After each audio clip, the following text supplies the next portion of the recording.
al ir leyendo la bibliografía de la cátedra, me di cuenta que fue muy difícil seleccionar ciertos textos para poder entrelazarlos con la historia de mi familia y mi árbol genealógico, ya que la historia de mi familia, al estar atravesada directamente y de manera muy fuerte por la migración, como característica clave de nuestra familia y de nuestro también desarrollo educativo,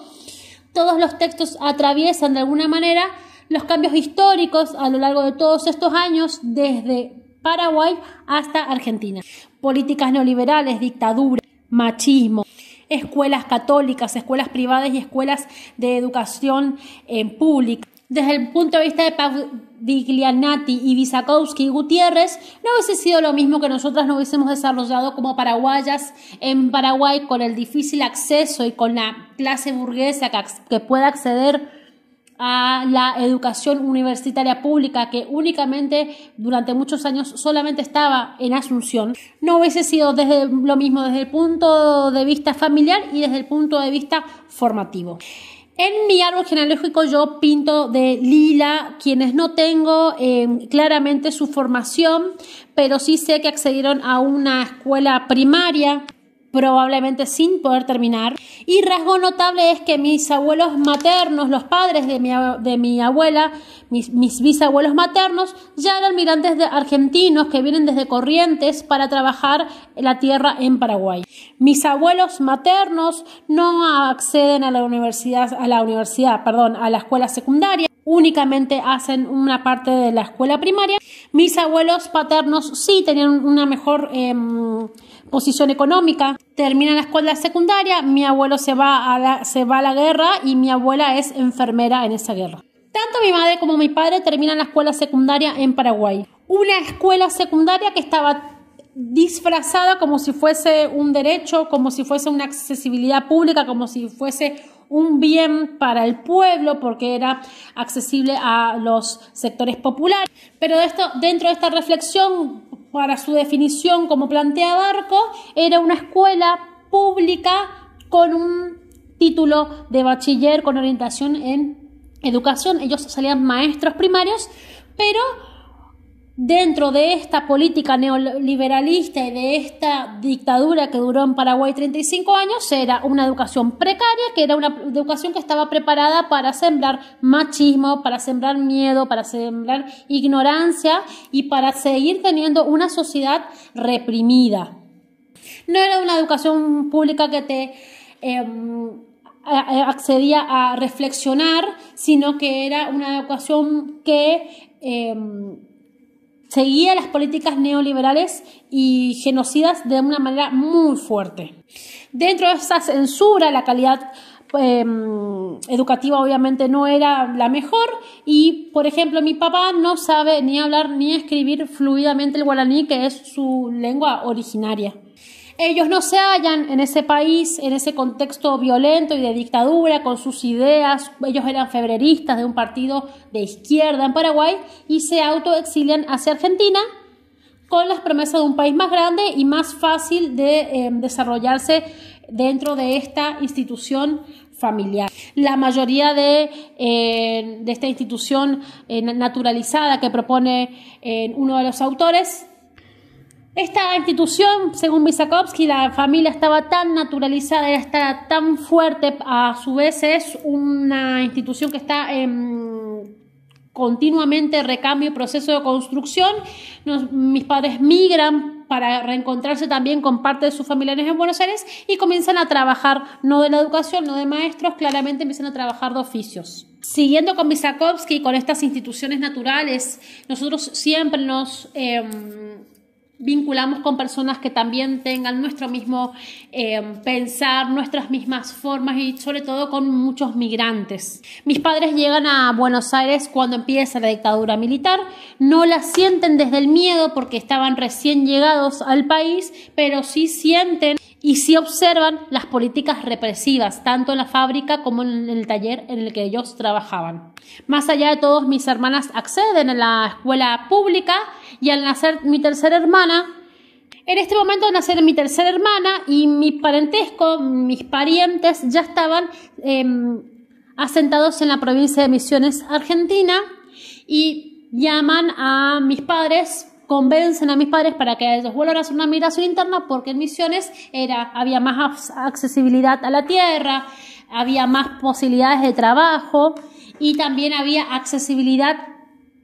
simple y económica a la escuela privada, donde una de mis tías ya ejercía la docencia en la escuela privada. Para ese entonces, en Misiones, la escuela privada está posicionada como la mejor educación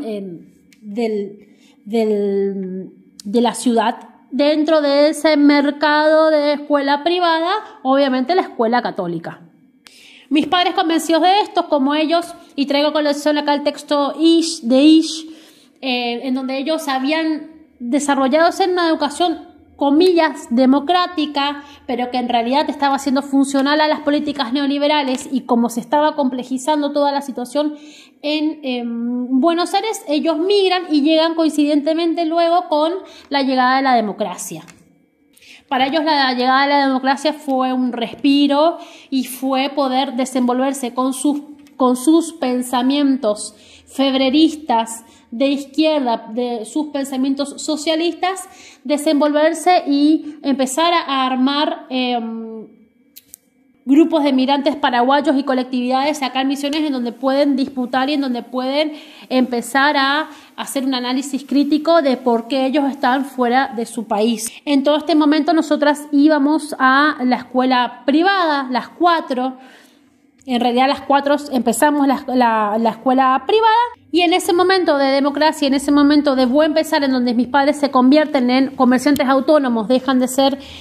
trabajadores y obreros, y para ser autónomos pueden acceder a una vivienda en Buenos Aires de nuevo. Teniendo en cuenta la realidad y la actualidad, ellos saben que en Buenos Aires y en la universidad pública era la única posibilidad para nosotras y la mejor educación. Mis hermanas Fátima y Marisa son las que primero migran a Buenos Aires como estudiantes, acceden a la escuela de formación docente, una como maestra jardinera, otro como profesora de expresión corporal. En ese momento mi hermana empieza a ejercer como maestra jardinera, comienza la crisis del 2001, mi tercera hermana no accede a ir a la universidad en Buenos Aires y se instala en la Universidad Nacional de Misiones, estudiando por primera vez en mi familia una carrera de grado como licenciada en comunicación. Para este entonces nosotros éramos 4 mujeres, mi padre empieza a cambiar su pensamiento instalado en la escuela, instalado de años en Paraguay, machista, para darse cuenta que uno de sus grandes arrepentimientos es no haber hecho estudiar a mi madre en Buenos Aires. En todo este lapso yo tengo un encuentro con la escuela pública, la Escuela Provincial de Comercio, y esa experiencia, observo la empatía, observo el compañerismo, observo el ámbito popular y de empatía, y imploro que se me cambie y se me saque de la escuela privada para que me lleven a la escuela pública. Sin saber yo que eso era la escuela pública, la diferencia, pero yo quería estar en ese espacio. Con palabras de Romero, en esa experiencia. Para mí la escuela secundaria fue un modelo de reflexión, de construcción de mi identidad, de poder alzar mi voz. Fue un espacio de reflexión y de definición, como diría Sprela. Y fue un espacio donde yo pude poner un punto final a las discriminaciones en cuanto a ser hija de paraguayos, que eso en la escuela privada sí me había pesado. Mis padres estaban en contra de que yo vaya a esa escuela, pero en ese momento se implementaba el cambio de la ley en el 1993. La Escuela de Comercio da un título de gestión de las organizaciones y yo prometo seguir estudiando contador público, cosa que no se cumple. Y en el 2007 accedo a la universidad, accedo al Instituto Universitario Nacional de las Artes, a hacer mi carrera de grado, a profesionalizarme como investigadora y como coreógrafa, y a empezar a entender en esa universidad que la universidad no era solamente ir a aprender o que solamente yo podía ejercer la docencia, sino que había miles de espacios en los que yo podía intervenir. Vuelvo a migrar a Buenos Aires, que para mí la universidad pública fue la mejor experiencia por el desarrollo político y social que yo puedo dar. En ese momento me pongo a militar en un espacio antimacrista y además tomamos la facultad por mejoras edilicias. Si bien descuidé mi factor artístico mientras estaba en la universidad, hoy el resultado de mis obras de danza y de mi trabajo, de mi articulación social desde la danza, es toda la visión que me dio haber estado en la universidad pública. Yo hago obras con contexto, hago obras que tratan sobre momentos históricos sensibles de Misiones, hago obras con perspectiva de género y trabajo desde un lugar empático y promulgo ideas de igualdad y de acceso democráticamente y de acceso a la educación y a la educación artística para todos, y que eso tiene que ser también un lugar de reflexión y un lugar crítico. Para mí el arte y la danza tienen que ser desde un lugar crítico y no romantizado, y eso yo lo aprendí en la universidad pública.